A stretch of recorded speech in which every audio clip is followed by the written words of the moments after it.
총선 승리를 위한 여야 각 당의 움직임이 분주한 가운데 곳곳에서 이른바 조국 대리전 양상이 벌어지고 있습니다.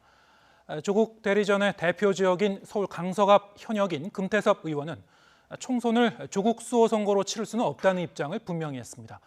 국회 취재기자 연결합니다. 우철희 기자. 네, 국회입니다. 네, 총선이 조국 대리전으로 전개되고 있다고요?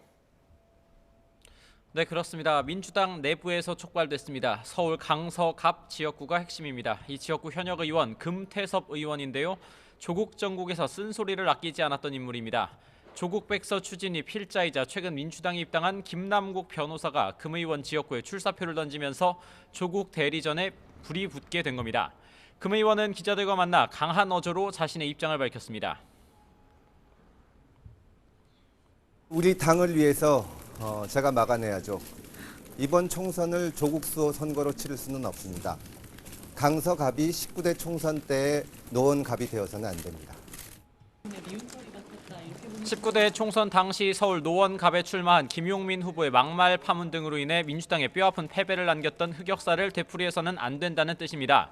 조국 대리전 양상을 띠는 곳 또 있습니다. 바로 경기 남양주 병입니다. 이곳은 민주당과 통합당의 대결 구도인데요. 현역 의원이 조국 정국에서 저격수를 자처한 검사 출신의 통합당 주광덕 의원입니다. 여기에 맞서 민주당이 조국 전 장관 시절 법무검찰개혁위 위원으로 활동한 인사인 김용민 변호사를 전략 공천하기로 했습니다. 주 의원은 지금까지도 조 전 장관을 붙잡고 총선을 치르는 건 도리에 맞지 않다고 비판했습니다. 이율 배반적인 조국을 다시 총선 밥상에 올린다는 것은 국민에 대한 기본적 도리마저 여당이 저버리는 일이 아닌가. 네, 총선을 앞두고 여야의 공천 작업도 거듭 속도를 내고 있는데요. 오늘도 새로 정해지는 내용이 있죠? 네, 먼저 민주당은 오늘 공천관리위 회의를 열어서 3차 경선 지역을 발표할 예정입니다. 전략공천이나 단수공천, 또 경선이나 추가 공모 여부가 결정되지 않은 곳 가운데 일부를 공천 심사를 통해 경선 지역으로 발표할 전망입니다.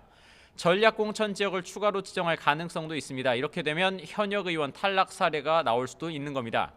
미래통합당은 오늘부터 부산과 울산, 경남, 이른바 PK 지역을 시작으로 텃밭인 영남권 공천 면접에 돌입했습니다. 관건은 역시 불출마 의원이 단 2명에 그칠 정도로 꿈쩍 않고 있는 대구 경북 TK 지역입니다. 한 공천관리위원은 YTN과의 통화에서 TK 의원들의 용단을 기대하고 있다고 밝혀 불출마 압박은 이어질 것으로 보이는 가운데 전격적인 선언이 나올지 주목됩니다. 이런 가운데 손학규 대표의 반대로 호남 기반 정당들과 통합에 어려움을 겪고 있는 바른미래당에서는 의원들이 의원총회를 열었습니다. 안철수계를 비롯한 비례대표 의원 9명이 스스로를 당에서 제명하는 이른바 셀프 제명으로 무소속 신분이 됐고요. 각자의 활로를 찾아 이합 집산이 뒤따를 전망입니다. 일부 의원들이 남긴 했습니다만 호남계 지역구 의원들마저 탈당하면 바른미래당은 사실상 손학규 대표 중심의 소수 정당으로 전락하게 됩니다. 네, 이렇게 총선을 앞두고 분주한 국회가 오늘은 코로나19 사태를 점검한다고요? 네, 그렇습니다. 잠시 뒤입니다. 오후 2시에 열리는 국회 보건복지위 전체 회의에서는 코로나19 사태에 대한 긴급 현안 보고가 실시됩니다. 박능후 보건복지부 장관이 출석한 가운데 여야 의원들은 현 상황과 정부 대응 점검, 향후 대책 관련 질의를 이어갈 예정입니다. 또 감염병 예방법과 검역법 같은 코로나19 사태 대응을 위한 여러 법안들의 심사도 있을 것으로 보입니다. 같은 시간에 열리는 국회 외교통일위에서도 북한의 코로나19 상황과 대응, 또 우리에게 미칠 영향 등에 대한 질의가 진행될 전망입니다. 오늘 국회 본회의도 열렸는데 민주당 이인영 원내대표가 교섭단체 대표 연설을 했습니다. 반드시 코로나 바이러스를 퇴치하고 침체한 서민 경제의 활력을 되살리겠다면서 초당적인 협력을 강조했습니다.